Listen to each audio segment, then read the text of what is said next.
So what happened to me? Somebody started feeding me.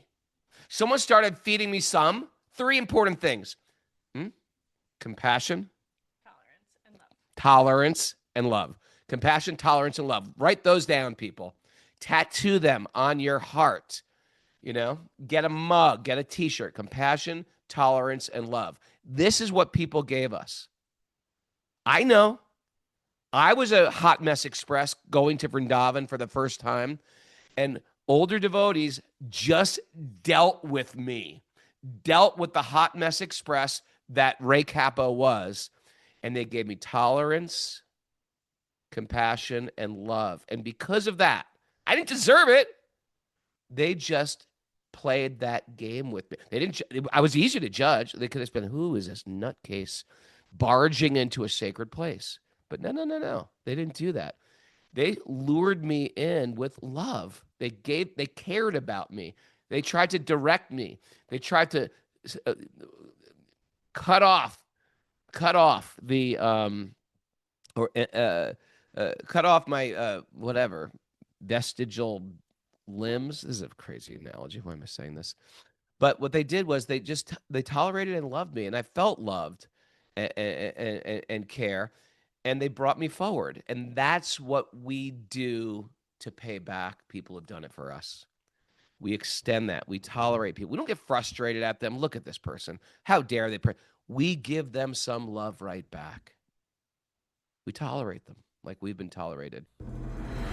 Om Namo Bhagavate Vasudevaya. Om Namo Bhagavate Vasudevaya. Om Namo Bhagavate Vasudevaya.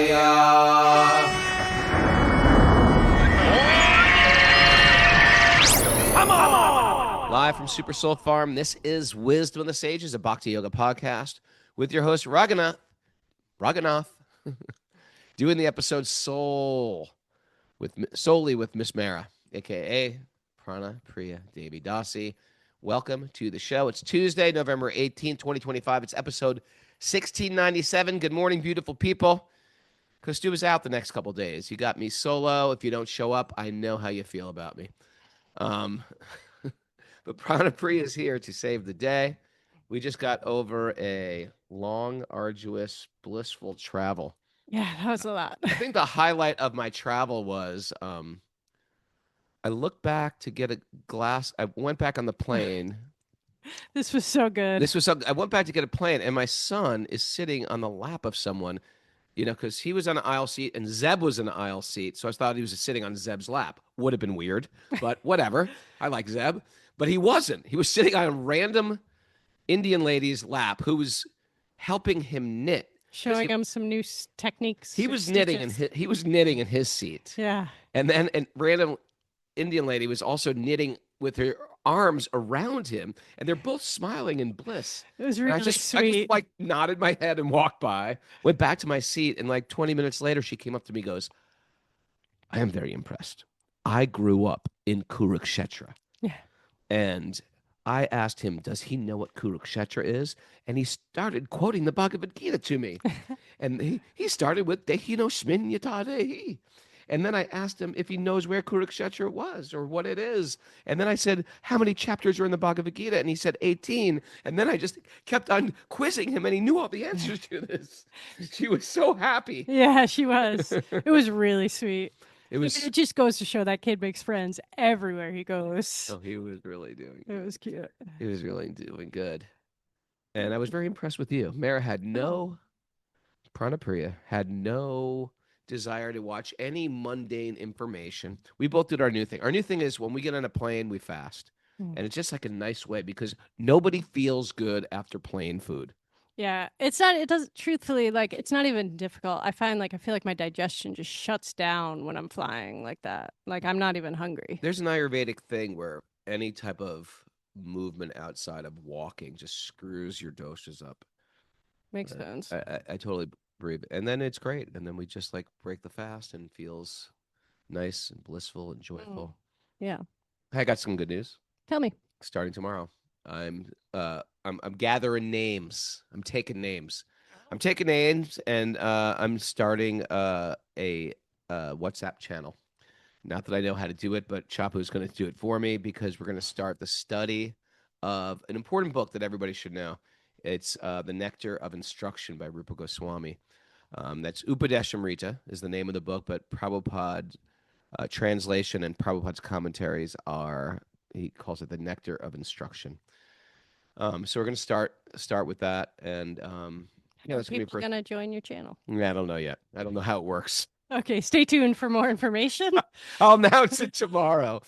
And then Arjuna and myself, Arjuna, aka Mike Stone.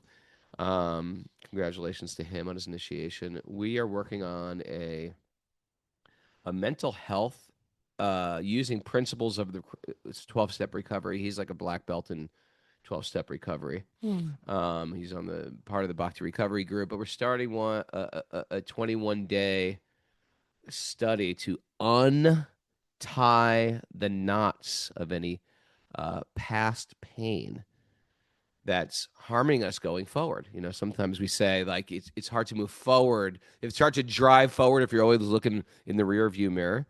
So some of us are going through that. Some of us are not going through that, but some of us are. And it doesn't mean like you were a drug addict or stuff like that. But if we have any unresolved emotional issues from our childhood, sometimes they get in the way of our spiritual life moving forward. Maybe we don't trust people. Maybe we've got anger issues. Maybe we feel this people are going to always abandon me, or I look for people that are going to abandon me. I make poor choices. So we're going to undo the knots of the mind. That's going to be a whole nother course too that we're going to do after that one. Wow, so, that sounds good. It is good. It's good. I'm excited because Stuba's diving into this, and this could just be a whole new way of further education for people off the podcast, to expanding the podcast. And really that's what we wanted to originally do with the podcast, Stuba and myself, is bring people up, bring a community up. And you know what I consider it the appropriate use of the information age is going out there and helping people transform using Vedic wisdom. Is that for everyone, or is that just for men? It's gonna be for everybody. It's gonna great. be for everybody. Good. Yeah, because I know sometimes Arjuna does men's groups as well. Yeah. Okay, so more info on all those things, but tomorrow we'll Links have registration for that channel as well. Okay, Miss Prana Priya, any announcements? Bhakti Recovery Group meetings also happening. We have in-person ones that happen in Philadelphia and Berlin, Germany. And everybody can join online. If you go to bhaktirecoverygroup.com and then you go to the online meeting list, you can find we have meetings in all places, all time zones, all the time, almost. So now, some people are saying Kostuba's not here. Expect all squirrels all day. No. Expect Raghunath to take shots at Kostuba while he's not here? No. no. I was actually just really, while we were doing puja this morning, I'm thinking, I love Kostuba. Yeah. I actually love Kostuba. We had such a sweet conversation with him on the phone yesterday. Yeah, we did. And I miss him. And we're just like missing. He's going to India. We just got back from India. Anyway, let's dive into the nugget for today, Prana Priya. All right. Today's nugget comes from John Bunyan. I don't know who he is. I looked it up because I didn't know who he was either. I'd never heard of him, but he wrote Pilgrim's Progress. He was an English writer and nonconformist preacher. And I think that could be part of my bio. I'm a nonconformist preacher. Definitely. Yeah, I'm not a conformist. I mean, I'm wearing a flannel shirt in upstate New York that's sort of conformist, but other than that, I'm thinking of myself as a nonconformist preacher. You're punk all the way through. And he lived 1628 to 1688. And he wrote, "You have not lived today until you have done something for someone who can never repay you." Say that again. You have not lived today until you have done something for someone who can never repay you. We were just talking about this. This is Bhakti Yoga in its essence. The idea of often our lives or our relationships, they're based on some type of like, I don't think with you or you ever did this, but I saw this in the music industry, but I'm sure in the workplace, in the corporate world. But often relationships are based on schmoozing, like schmoozing network psychology. Like, I like them because they can offer me something. They can offer me this, some type of perk, sometimes some type of favor, sometimes of some type of goods or services, cash, perks, whatever be, position. Oftentimes, beneath the veil of what we call friendship or relationships, it really reeks of something pathetically, if not obviously, transactional. And of course, if that person loses their position, then we're no longer interested in their friendship. That's obviously superficial. Obviously, no one listening to this program can identify with this. Oh, but it's a real thing, I think. Or sometimes those people are just like cool people or famous people or sexy people, and to have them as a friend in my circle, or wealthy people, right? Have them my friend as in a circle. It'll make me feel more substantial. That's another thing. If you analyze this, I don't think you had to schmooze much in the cooking world, did you? Nah, I mean, it's not so much my nature anyway. She's not a schmoozer. But, I'm not. I don't think I'm a schmoozer either. but I mean, I feel like there's people in all industries who will always Schmooze. schmooze, network, that sort of thing, regardless what industry you're in, whether it's cooking or Yeah, I anything. think there probably is a Music. schmoozing cooking scene. Anyway, but I was thinking also, like, it's also like uh that world is like it's like in this world of competition within hierarchy, and you see it actually also in religious institutions, uh, but then there's this another idea with I really like, which I read as a meme, I think. You can't compete with me, I want you to win. Oh, that's nice. That's the nice thing. But but this quote is saying, no, no, no, no, no. That even won't even truly, fulfill you until you've done actually something, until you've cared for a person, giving some love, give some caring, some loving, some giving for someone who cannot give you something in return. That's a real joy, right? Like in the case of Bhakti, and we were reflecting, like, you give something so deep, or I'll flip it. You receive something so deep. You receive something so powerful. You receive something so thought provoking. It like changes you, and it bursts open your heart. Like, people have given me, and I can speak for myself. People have given me something that made me pivot, something that made me change my life's direction. Change the person I was becoming. It's like the bullet train that was heading south that I was on was speeding recklessly, right? They gave me something that pulled a lever, and now that same force has me accelerating north. That's how I feel. That's how I feel to my teachers, right? So I look at my teachers and, like, I want to repay them, but what do you repay them with? Like socks, a sweater, cologne, like it's a gift of love and for helping us clean up, helping me. I'm going to keep it to me, keeping up my selfish thought process. That is something like completely priceless, right? You can't pay them back. You just pay it forward. And this is spiritual life. And when we realize that, because this is something, sometimes as we get into bhakti, especially, we get into like higher standards of our life. Okay, I don't want to talk about those things. I don't want to eat those type of things. I don't want to watch that thing. I don't want to scroll anymore. I don't want to waste time. And then you put yourself around people who are not like doing that, or they have no parameters in what they consume, what they watch, what they imbibe. And you start thinking, look at these people wasting their valuable time. I can't believe they're doing such a thing. But what were we doing a few months ago or a few years ago? Whenever I get into my real judgmental mindset, I have to take myself back. I have to keep at the forefront of my mind that I was there a moment in time ago. And I've been playing this game for 36 years or 37 years. That was a moment in time, right? A moment of time ago, I was consuming anything, shoving anything in my mouth, anything in my ears, anything in my eyes. I was like, so what happened to me? Somebody started feeding me. Someone started feeding me three important things: compassion, tolerance, and love. Compassion, tolerance, and love. Write those down, people. Tattoo them on your heart. Get a mug, get a t-shirt. Compassion, tolerance, and love. This is what people gave us. I know.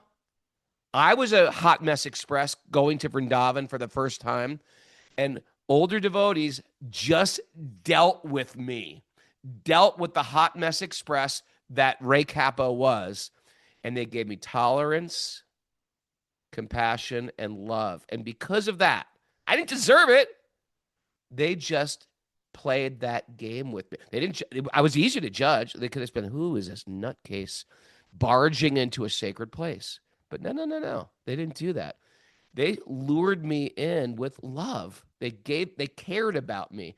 They tried to direct me. They tried to uh, cut off the or cut off my whatever vestigial limbs. This is a crazy analogy. Why am I saying this? But what they did was they tolerated and loved me, and I felt loved and care, and they brought me forward. And that's what we do to pay back. People have done it for us. We extend that. We tolerate people. We don't get frustrated at them. Look at this person. How dare they? We give them some love right back. We tolerate them like we've been tolerated. And this is the beauty of the Vrindavan mentality, the Vrindavan psychology, is we are in this together and we're all helping each other. And we're going to dive into this today because Prabhupada mentioned some of this stuff in purports, which is different than material thinking, which is so wound up with competition, greed, wanting position, big fish eats little fish, etc., etc. I want you to put down your knitting, Prana Priya. Kaustuba's not here. I need your voice. I'm here. Okay. What do you think about all that? That's great. Probably get a lot of good nuggets in there. Thank you. But what do you think about that? Besides me being great, I know you think that. No, I think it's something we always need to hear of, like, anytime we start to get judgmental, it's like the second you reflect for a split second, you realize, like, oh, I was there and I was so much worse, Yeah, I like to tell that story of who is it? Who wrote the Ramayana? Valmiki. Right? Valmiki, he also cursed, right? The deer. I'm sorry, the hunter. There was a hunter who shot the crane. There was two cranes, lover cranes, and he was sitting in meditation, and he watched a hunter shoot one of the cranes, and the other crane was like, and this happens. Animals like lose their partner. They become like, they lose it. And the other crane was like screaming piteously for the other bird that died. And he immediately cursed the hunter. And as he did that, he realized, wait a second. I was a hunter before I met my guru.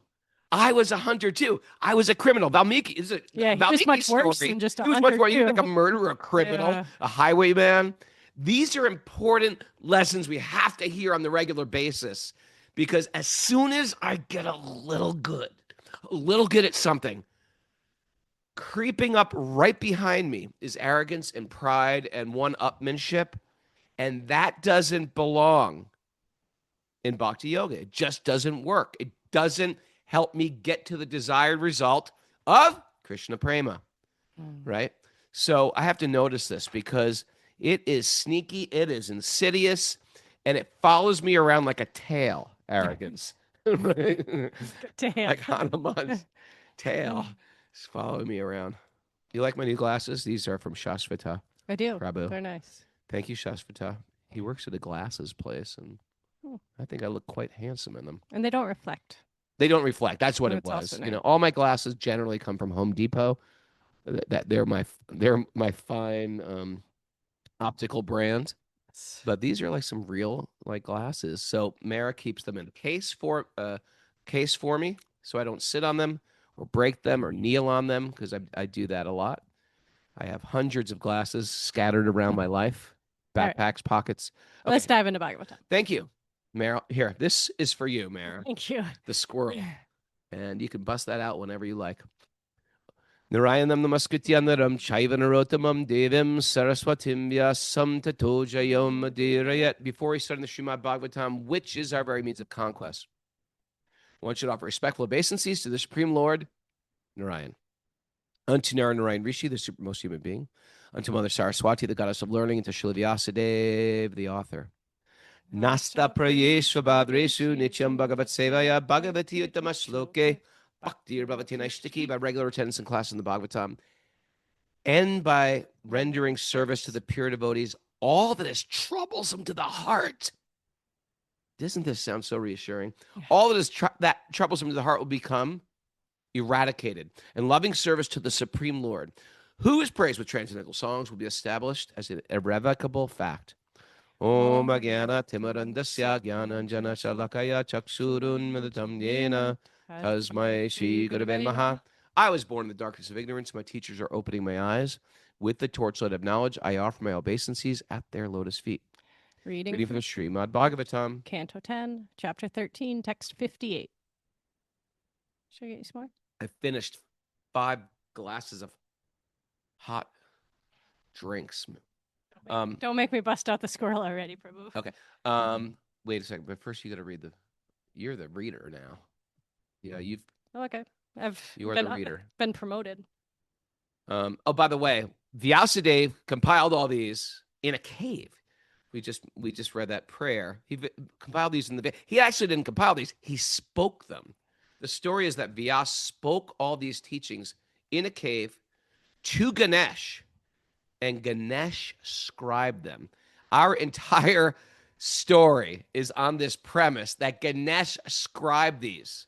The elephant-headed god scribed these. What the heck? Guess what?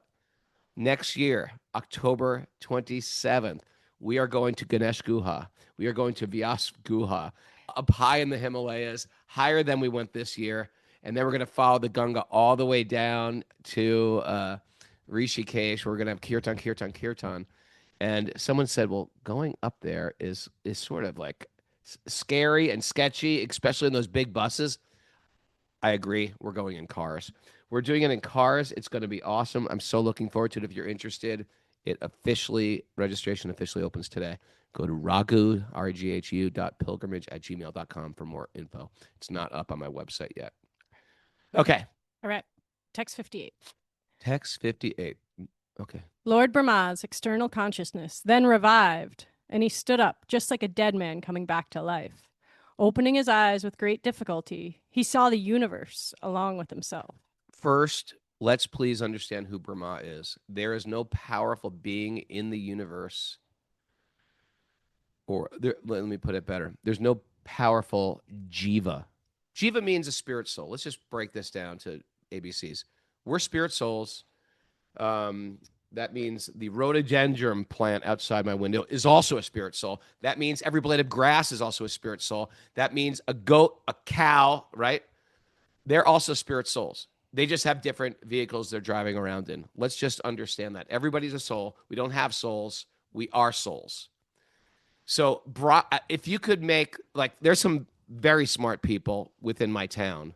There's more smart people within my state. There's more smart people in my country. And there's some people you meet, they're like, this guy's little gal is next level genius. Have you ever met someone who's like a genius? Yes. Yes, me too. They're just like geniuses.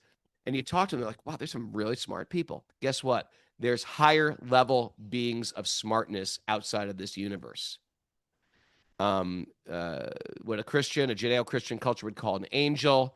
The Vedas give descriptions of so many layers, not just angels. There are so many categories of angels. In the same way I just gave rhododendron, blades of grass, humans. We're just sort of those are just qualities of beings on earth. They say there's higher beings on other planets. And there's many different categories. Some are notoriously problematic on lower planets as well. Then there's some are famously evolved. Some are famously great singers. Some are famously mystical. Some are famously otherworldly. And some of them are famously controllers of the elements. We call them suras, right? Or devas or devis. So the highest of all of them that they all came from initially, their fountainhead, like the source, like the spring, like where the river comes from a spring, there is Lord Brahma. And in our universe, Lord Brahma is four-headed, rides a swan, is like an otherworldly being. You can't even perceive such of a being. We just hear stories. Even nowadays, people call this mythological being in Hindu. No. Yogis say, no. He's not mythological. Just because you can't perceive him doesn't mean he's mythological. It just means you have the mind of you have the intelligence, practically speaking, of a rhododendron. You know what I mean? That's how bright we are. We think we're so smart. So there's other beings that we can't perceive of. One of them is Lord Brahma. He is the genius, creator of not just our universe, but the universes, not just the Earth planet, but many, many planets, higher planets, lower planets, etc. So he's a jiva. He's just a soul like you. Like Prana Priya could take birth, didn't quite make it back to Krishna, but she takes birth as Brahma in her next life. Maybe, who knows? I don't know where she's at. I can't figure her out. Don't know where she's coming from or where she's going. For that. I don't think you're qualified for it in this stage, but you're working towards it, and I appreciate you. I think I'm on the track to become a rhododendron outside. I think you're going to become Brahma before you become a rhododendron. But, okay, so going on with this. Should we get into the purport? Yeah, well, get into the purport, but I just want to explain. Brahma is witnessing this little boy, Krishna, who has expanded himself into other little boys and cows that are non-different than his own body. So it's some type of almost like sci-fi thriller that we are witnessing. He is witnessing, and the story is being told to us. And Brahma is like stupefied. The most intelligent person in the universe is not seeing a jiva. Vishnu or Krishna is not a jiva. Jiva means your body is different than you. Like, I am different than my body. My body is actually temporary. But Brahma, even though his body is subtle, it doesn't feel like my body. It is actually a subtle, it's a subtle material body. Therefore, I probably couldn't grip Brahma. I don't know if that's true, but it's made of more subtle elements than mine. But he still dies. He still has to lose his body. Krishna doesn't leave his body. If he does, we call that a Leela, and Prabhupada uses very beautiful analogy.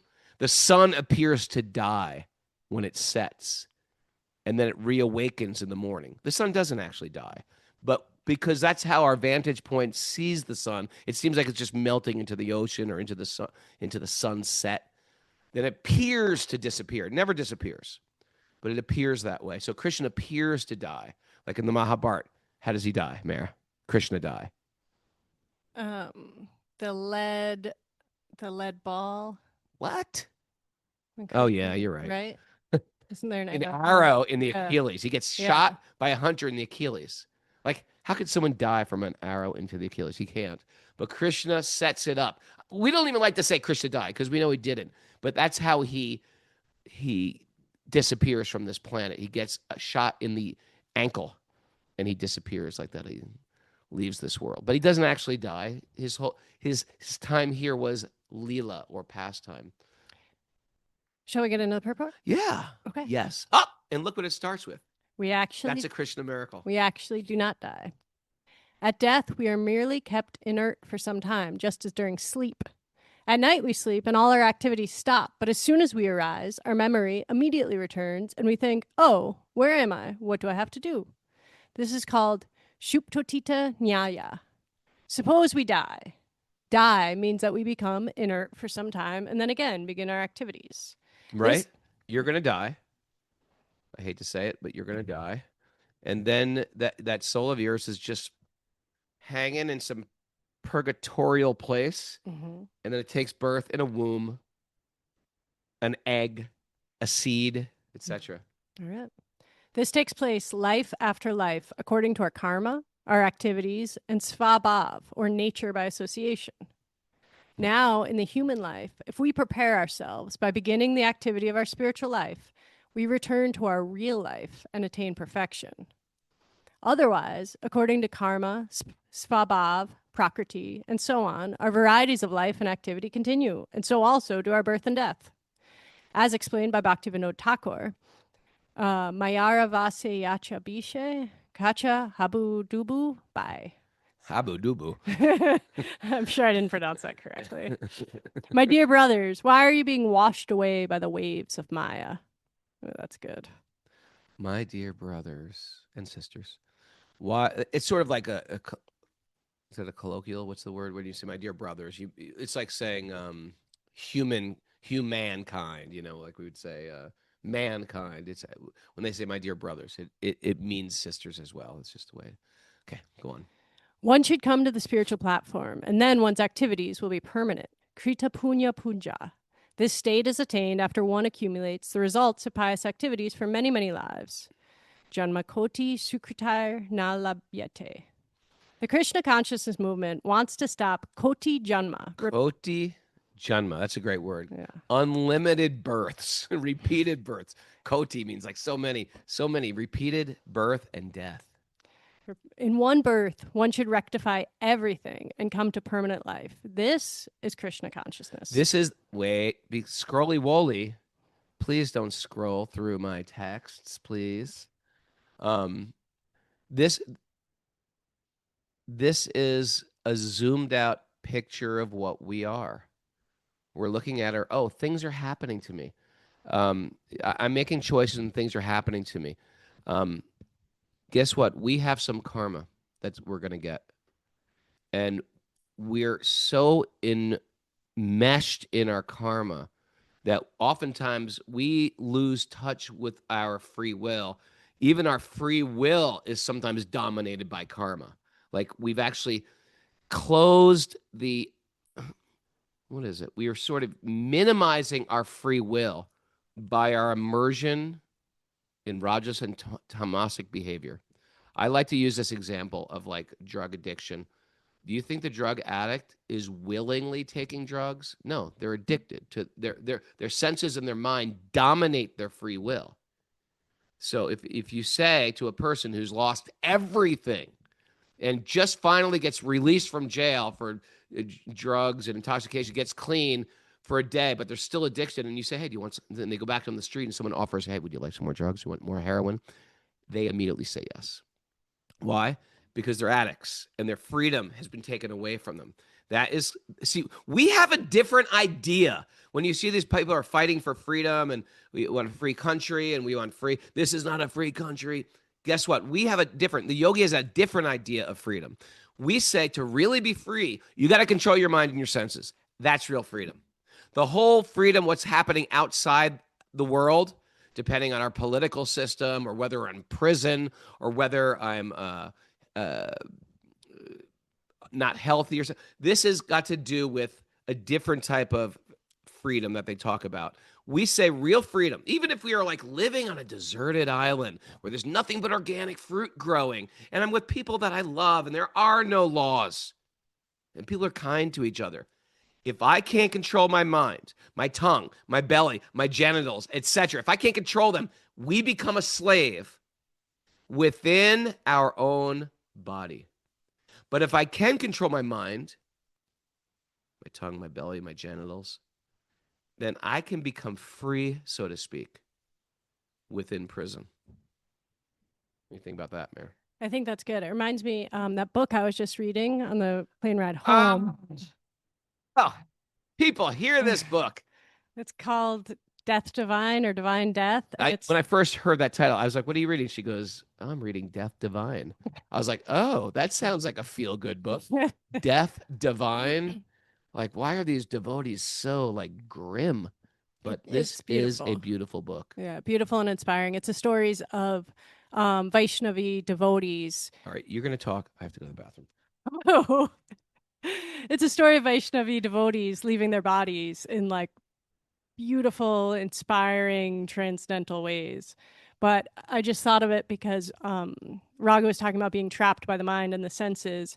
And it's like, having to transcend all of your bodily attachments and how your body's feeling, and especially your mind at the time of death. And so it's a beautiful, inspiring book with a few, maybe 6 stories of Raghu's telling me to talk about somebody. But I would say it was inspired by Bhakti Tirtha Maharaj, who was saying, a female devotee came to him and was like, it's so hard being in a female body. Like the perfection of a devotee is this like, fixed up male living in a temple, brahmachari, and us women, like we're struggling and discouraged, and this was especially, I mean, even now it's like that, but especially in the early 90s. And he said, about how these female devotees who like they're sort of nobodies on the one hand. They're nobody like special, they're not Mothers or housewives. One of them was really young, one of them was 26, but they leave their bodies in these like unbelievable ways where their consciousness is so firm and fixed. I really believe that it makes me want to write, compile stories and write books of these people. They weren't all stars. They were simple, loving, sweet devotees, and they left their body in the most glorious way. And by hearing these on the regular, by hearing this on a regular basis, it sobers us up to the temporality of existence, which is very important. You cannot be a spiritualist unless you understand you're not the body, and then we're going to lose this body. I'm going to lose my beauty. I'm going to lose everything that I hold dear to me. I'm going to lose it. And all I'm going to be there like naked, so to speak, with God. And to hear that on a regular basis of these devotees leaving their body and the consciousness they had, this is freedom. This is what we should be protesting. We need freedom. We need freedom from our mind, our senses, etc. And this we can take with us anywhere. Definitely. Anyway, it's a beautiful book, and I'd recommend it highly. Yeah. All right, shall we continue? Yeah, please. Text 59. Then, looking in all directions, Lord Brahma immediately saw Vrindavan before him, filled with trees, which were the means of livelihood for the inhabitants, and which were equally pleasing in all seasons. Purport? By the way, we're doing these purports because this is, even though the Bhagavatam goes for the rest of the 10th canto, which is very, very long, and it's got 2 more cantos, 11th and 12th canto, these are the last purports that Srila Prabhupada himself, the commentaries that he writes. And we were just in the room next to his bed where it was amazing.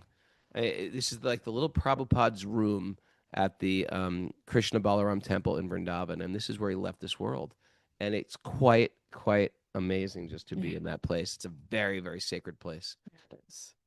All right, here the purport. Trees and vegetables are essential, and they give happiness all year round in all seasons. That is the arrangement in Vrindavan. It is not that in one season the trees are pleasing and another season not pleasing. Rather, they are equally pleasing throughout the seasonal changes. Trees and vegetables provide the real means of livelihood recommended for everyone. Trees and vegetables, not industry, provide the real means of life. That's good. Yeah. Text 60. Vrindavan is the transcendental abode of the Lord, where there is no hunger, anger, or thirst. Though naturally inimical, both human beings and fierce animals live there together in transcendental friendship. Purport. The word van means forest. We are afraid of the forest and do not wish to go there, but in Vrindavan, the forest animals are as good as demigods, for they have no envy. Even in this material world, in the forest, the animals live together, and when they go to drink water, they do not attack anyone. Envy develops because of sense gratification. But in Vrindavan, there is no sense gratification, for the only aim is Krishna's satisfaction. Even in this material world, the animals in Vrindavan are not envious of the sadhus who live there. The sadhus keep cows and supply milk to the tigers, saying, "Come here and take a little milk." It's so weird you said that. While scrolling, I wasn't really scrolling, but I opened my phone and I saw a video of a sadhu sitting there with a tiger in the background. Oh, really? Yeah, and I don't know, maybe it was AI, Yeah. but it looked real. Hmm. Go on. Yeah. There is a mystic city where you can live with dangerous animals, and it must be, I don't know, releasing of fear. Yeah. Like there was that movie that came out, Grizzly Man or something it was called. A guy living with grizzlies. He did eventually get killed by the grizzlies, but for the most part, he was down with all the grizzlies. And I think there is a mystic city where you can actually live with animals, and I think it's you release fear. Didn't Raghunath Swami have some stories like that in his book of living in the cage? Yeah, he lived in the cave with scorpions. Poisonous I snakes. also and knew scorpions. another sannyasi who used to go into the California mountains and just sit and chant. And he said wild animals would come up, like wild boars would come and just sniff him.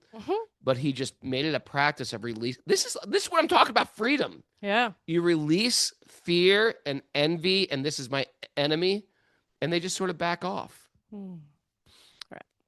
Thus, It's beautiful. It is beautiful. Thus, envy and malice are unknown in Vrindavan. That is the difference between Vrindavan and the ordinary world. Okay, by the way, I'm going to jump in here now on this purport because, Prabhupada's talking about, wait a second, Vrindavan. We were just in Vrindavan. There's definitely envious people there. There's people trying to cheat me out of a few rupees. There's people who are like, the monkey stole my bananas. What is he talking about? So, this is the idea of the spiritual realm. This isn't. We can't understand what's going on in this Boma Vrindavan as opposed to the spiritual realm. We shouldn't try to equate the two. But in one sense, we can equate the two, but you just need a different lens. You need to see the Boma Vrindavan, the Vrindavan of this world, with a spiritual lens. And that's what it is. The monkeys will steal. Don't be like, well, the monkeys are friendly. I'm just going to hug and embrace a monkey. Don't do it. Don't do it. Don't do it. We are horrified to hear the name Van, the forest. But in Vrindavan, there's no such horror. Everyone there is happy by pleasing Krishna. I will say that even the guys who are trying to cheat you in Vrindavan, they are happy pleasing Krishna too. They are. They got like a mischievous about them. The British bossies have a mischievousness to them, I must say. Whether a Goswami or a tiger or other ferocious animal, everyone's business is the same, to please Krishna. Even the tigers are also devotees. This is a specific qualification of Vrindavan. In Vrindavan, everyone is happy. The calf is happy. The cat is happy. The dog is happy. The man is happy. Everyone. Sounds like it could be a kid's book right there. I know. Everyone wants to serve Krishna in a different capacity, and thus there is no envy. One may sometimes think that the monkeys in Vrindavan are envious because they cause mischief and steal food. But in Vrindavan, we find that the monkeys are allowed to take butter, which Krishna himself distributes. Krishna personally demonstrates that everyone has the right to live. This is Vrindavan life. Why should I live and you die? No, that is material life. Right. That's material life. When we're in that work environment where I want your position. I know you're training me, but eventually I want to be you. I don't actually want to serve you. I play the role as a servant, but really I just want to become you. And then once I get you, I'm going to get you fired. This is like the material world where it's so, what's the word? It's filled with duality. It's not just duality. It is like, it's nasty. We're just looking people as like, they're just like pawns in my big game of conquering. Yeah. We love things and use people. We love things and use people instead of loving people and using things. Thank you. Thank you, Raghunath Swami. Prana Priya. Thanks for Raghunath Swami. Quote. The inhabitants of Vrindavan think, whatever is given by Krishna, let us divide it as prasad and eat. This mentality cannot appear all of a sudden, but it will gradually develop with Krishna consciousness. You know where you see this? At Govardhan Hill. Yeah. You see it, first of all, there are these guys with these little roasted chickpeas in a big cart, a big pile of chickpeas. And when you walk by, they go, monkey seva, monkey seva. Yeah. Like, you want to feed the monkeys? Here. So you buy some and you feed the monkeys. And that way they get, and there's people, that's their sadhana. Just like we're chanting japa for our sadhana. Some people, they go around Govardhan and I remember these guys. We were walking around the hill, and we just see a guy pull up on a motorcycle. I was like, "Why is he driving a motorcycle around Yeah. Govardhan Hills? Like, can you give us some peace, please?" He gets off the motorcycle right in front of us. I was like, "Did he hear me?" I thought he gets off the motorcycle. He's carrying a plastic bag. He reaches in the plastic bag, pulls out some chapatis, and he starts feeding all the cows It was chapatis. sweet. Like he actually went to buy chapatis to distribute to the Yeah, cows. they looked like they were fresh. Like Yeah, they they're weren't even old. It's not chapati. like what we do. We take our scraps out to the birds, to the sheep, Sheep. but they're actually he purchased hot chapatis for the cows, Yeah. and that's why he was driving. And look at me judging this bridge bossy. And then people do that same with bananas. There was another group just going same thing. I got judgmental. Here I am at the holy place on the universe, and I'm judging everybody. I'm so broken.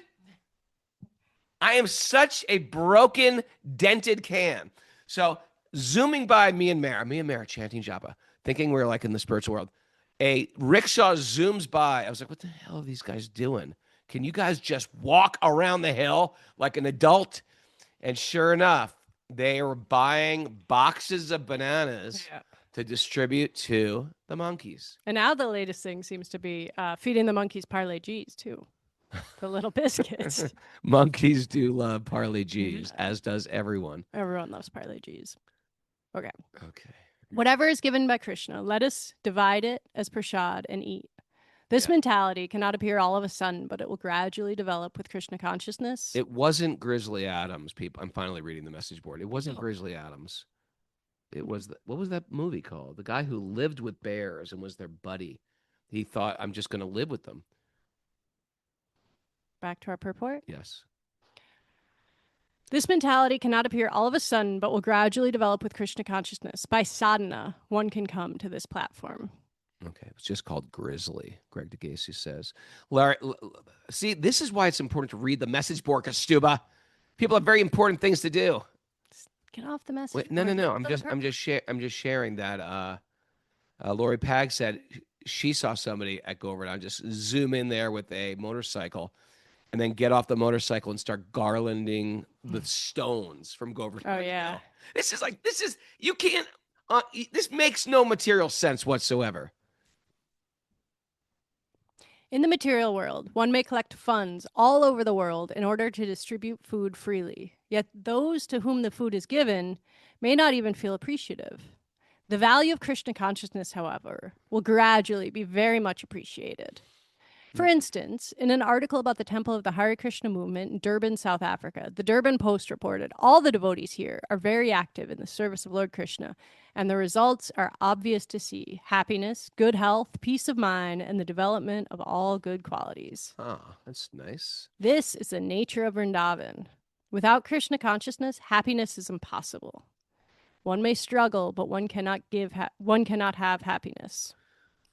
We are therefore trying to give human society the opportunity for a life of happiness, good health, peace of mind, and all good qualities through God consciousness. You know what? That is just like such a nice statement. We're just trying to give people happiness. Yeah. And that's what, and it comes very easily in the mode of goodness, obviously. Some of us aren't in the mode of goodness. Some of us didn't go there. We went right to, took the fast track. We fast tracked. We had like global entry to the mode of ignorance and passion. But yeah, I'm just rereading that purport a little bit. The value of because you were reading the chat board. No, because you said something valuable, and I wanted to comment on it. Tell me more. Prana Priya. Mm-hmm. Just checking. Oh, I was going to say it said that sometimes you give charity, and but people don't even appreciate it. But here's the idea in Bhakti: when you're giving charity, even if the person doesn't appreciate it, Krishna appreciates it, because ultimately we're doing it to serve Krishna, and Krishna's real. And you might have served someone who felt like, oh, they're not even worthy, they're ungrateful, I'll never give again. No. Don't give up your giving because someone doesn't appreciate it. We're actually giving it because we see the Lord in their heart and we see the Lord above. And that Krishna sees that charitable spirit. And materialism is the opposite of that. Materialism is, can you give me this? Can you give me this? I want a friendship. because I want to get something from the friendship. I'll be nice to mom if she gives me this back. I'll be nice to him or her if they give me. I'll be nice to my boss. I'll act a certain way. I'll play certain games. I'll have a circle of friends that can give me something. And material life is steeped in this, which is me first, me first, me first.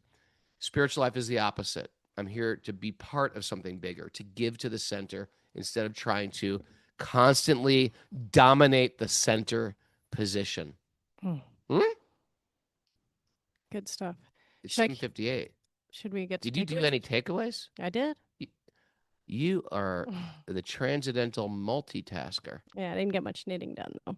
Yeah, you're not supposed to admit when Kostuba's not here, your knitting days are over. All right. Isn't it interesting that Miss Prana Priya has been knitting since the first day of the podcast? You've been knitting. It's true. We not always, though. She just listens, so we call them, and she just makes one thing. I just make scarves. She's not. I'm not counting my expanding. She's not expanding her. Although no. Actually, she makes scarves, but she also makes scarves for the deities. That's true. Yes. We call them Shravanam scarves. Shravanam means to hear. So all of her transcendental hearing is there. If you want a good Christmas present, you write to Miss Prana Priya, because she can get one of her Shravanam scarves. She's got boxes of them at this point. No, she has a few. All right. To our takeaways. Don't let your relationships be based on networking. It sounds like a boring takeaway, but it is true. It's a good point. Don't just relationships be based on networking. Takeaways aren't all about being exciting, Prabhu. You're right. You can't compete with me. I want you to win. You can't compete with me. I'm on your side. Give someone love and care who can't repay you. I say this to my kids. You can't compete with me, kids. You don't understand. Your father wants you to succeed at everything. I want you to be better than me. A good yoga teacher is not trying to hold back some secret truth, secret pranayams, secret. You want a good teacher, a good parent wants the kids to be better than them. Yeah. Except the chess. My kids are starting to all beat me at chess now. Especially Tarun, man. He's my good. little kid. He's crushing me. He's crushing everyone, not just you. Yeah. You can't pay it back. Pay it forward.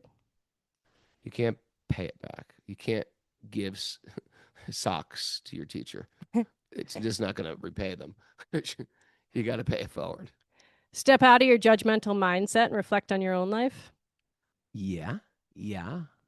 Arrogance and pride don't work in bhakti. Tattoo, compassion, tolerance, and love. Tattoo it. Make it a mug, make it a t-shirt, make it a tattoo.